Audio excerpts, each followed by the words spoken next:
Your friends, grace, mercy, peace to you from God our Father and Lord and Savior Jesus Christ. Amen. This is about grace, my friends. It's a hard concept for many people. I didn't get this growing up. I don't blame my parents because maybe parenting is always about shaping behavior, training children who have so little experience yet. Because you have to use rewards and punishments. If you do your chores, you get your allowance. If you don't get home on time, we won't let you go to the next dance or the next party or field trip. You know, that kind of thing. And people behind bars don't get this either because their lives are very structured. If you step out of line, you get sent to the hole for getting infraction. Or you can have days or months or years added to your sentence. Law enforcement and courts, by the way, have no sense of humor. This is the way things work. But life is about grace, my friends. All of life is a gift. We didn't earn the right to live or breathe here on this planet. None of us earned the right to be born in America or to be born healthy with our bodies intact. We didn't deserve to have parents who loved us, or education, or opportunity, or a job, or free country. In the grand scheme of things, none of us is entitled to anything that we have. Anything that we are, anything that we hope to be or do in life. All of it, 100%, is a gift. I've heard plenty of jokes about saying grace before meals. Do you do this at home? Do you thank God for your meals? Some people make a joke and say literally grace. As if that's so funny without understanding what the word grace means. Other people chuckle about why they should bother to say grace over leftovers, for example. Hasn't this food already been blessed once already? Or maybe 2 or 3 times if it was a Thanksgiving turkey and it takes you all the We pray before meals because we are grateful to be able to eat. Yes, some of my food is on my plate because I've labored for it. Last year at home, we planted a vegetable garden, and the tomatoes kind of fizzled, and the eggplant and the peppers and the chard and the bok choy are still there. I put a lot of effort into preparing the soil, and we paid for the water to keep the vegetables growing, but food is still a gift, my friends. The land doesn't have to give us anything. Plants don't have to give you. And right now I'm picking oranges by the bagful, and it's an amazing reminder that an orange tree is a big, bright, green, glossy, astonishing gift. Right now we're collecting on average nearly a dozen eggs a day from the hens. And yes, it costs money to buy their feed, but the eggs are a gift of nature. We don't even have to squeeze the eggs. And the lesson there is a gift, which is why we give away eggs and fruit and part of the value that we find in the supermarket too. Life is a gift. Air is free. Health is a gift. Our energy just to get up in the morning and be able to go to work is a gift. If only we were taught that was first as children. Parents can tell their children, God gives us all that we have, all there is, all that's good and beneficial and tasty. And because we love you, we share the gifts that we receive, the gifts of shelter and food and clothing and safety and affection. I saw a church newsletter recently that talked about all of God's children and used several categories. And it said, including the homeless and the home blessed. And I thought that was a very clever turn of a phrase. And then I realized that there were only 3 letters missing from the word homeless that are in the word home blessed. And that's B, E, and Z. So even to have a bed at night, when we fall into bed and we don't have to lay down on the sidewalk, we should remember that we are blessed. Our night's rest is a gift. This gospel reading this morning, incidentally, is one that I didn't understand as a kid. I didn't get it because I hadn't got work for a day's pay. I didn't know where my bed and my roof and my meals and my clothes and my medical care came from. I guess I made a big mistake in thinking that those things belong to me because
in the twist. He pays them all the same, all a day's wages.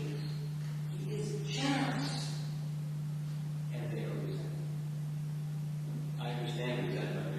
Years ago, I was a legal secretary for a man in Beverly Hills. He drove a Mercedes and he had successful clients and he charged big fees.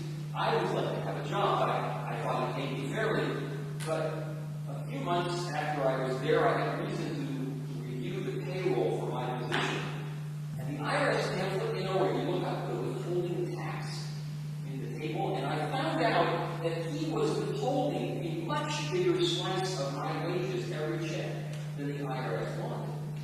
And it didn't dawn on me until after I learned the system.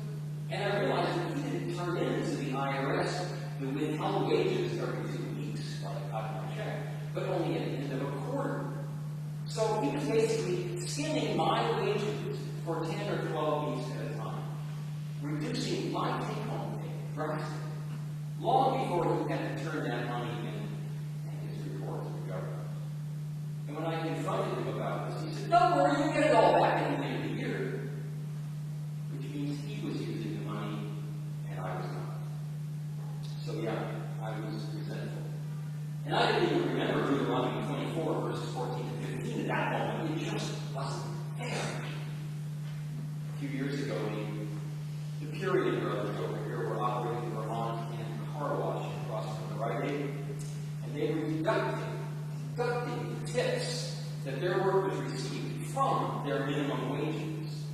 They expected workers to bring their own drinking water and to buy their own gloves to protect their hands from the chemicals they use on the cars. And so when the state finally stepped in, they found the Puritan brothers were not fair either. And in fact, over 200 violations of the labor and the health code of the state of California were charged against them. And they went to prison for exploiting the work. All of us have probably had some experience of unfairness when resentment bubbled up or even boiled over in us. When I found out that I was being exploited and robbed, really my only recourse was to look for another job and to just get out of it. But in this gospel reading, the laborers who received the fair wages for a day's work were resentful.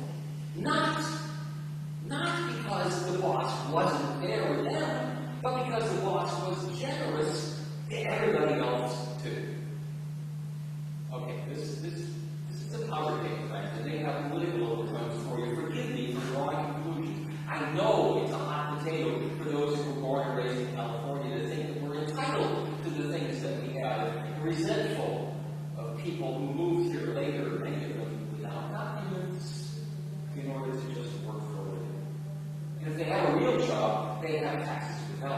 They have to pay sales tax on anything that they buy. But many of those who feel entitled to the benefits of citizenship resent that other people live here, have jobs, send their children to school, and so on. I know it's a political issue, it's a human rights issue, and it's a public policy issue that's thorny, where all of us probably don't come down on the same side with our opinions.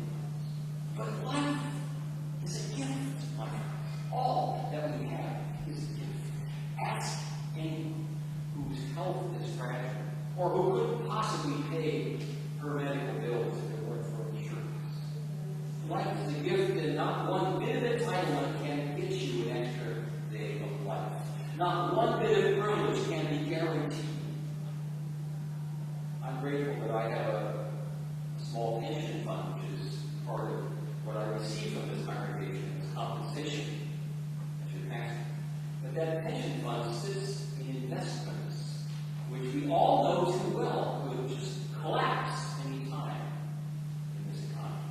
There are no guarantees.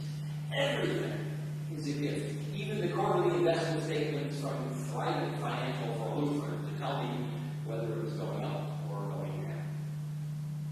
But the gospel is a story of a win-win situation. There's no losers in this story. For the laborers get what they had coming,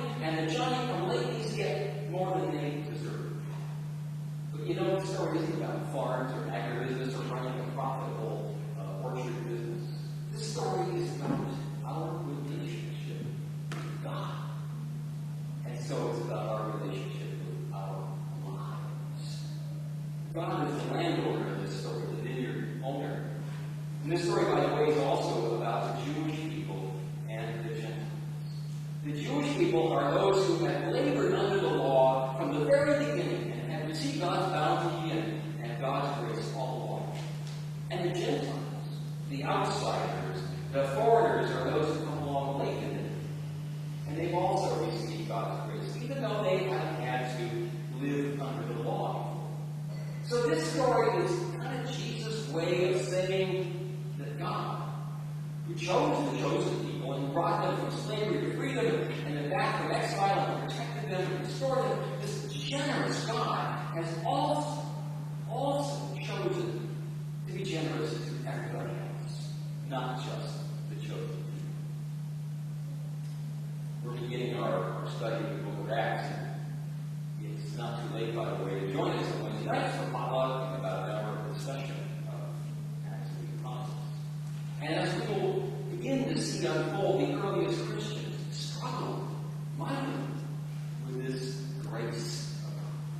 Because the earliest Christians were Jewish, and they lived under the law, trying to obey all of God's commandments in the law, but it also come to believe that Jesus is the Messiah of God. Alongside of them, other people, the Gentiles, the outsiders, and the foreigners who had never even read God's law, let alone striven to live by its commandments. The Gentiles were drawn to Jesus. And they came to faith in Him, and they confessed that Jesus is Lord, and they realized that they were accepted by God, not by works of the law, but by grace alone. That's what salvation means, my friends, by grace alone. Not by our achievements or our best intentions or our privileges or entitlement. Salvation is a gift. Amen? Amen. Salvation is grace. Salvation is not about what we've done to deserve it, but what Christ has done to bring it to us. Should I repeat John 3:16 again? And just say it with me. For God so loved the world that He gave His only Son to die for us, so that no one who believes in Him may be lost, but have eternal life. You may have picked up on the other fine points of this first reading. God's law for us is that not only should laborers be paid fairly, but that this is so because they're poor. And they're completely dependent on what they can earn each day. Maybe you picked up on verse 17. You shall not deprive a resident alien or an orphan of justice. That is, those who somehow fall through the cracks of the system. I love that phrase, orphan of justice. The law says, in other words, you shall not exploit people who are poor or vulnerable. Take this reading sheet home with you, my friends, and pray sincerely over this verse the next time you read a news story about the budget cuts in Sacramento, or an editorial about minimum wages, or medical care, or programs for the seniors, or the handicapped, or public education. I have no slick answers for you. I have no action plan. I'm just asking you to pray about what it means to exploit and what it means to care before you form your opinion. And remember that we're all poor in the eyes of God. We can no more buy a place in God's kingdom than we can buy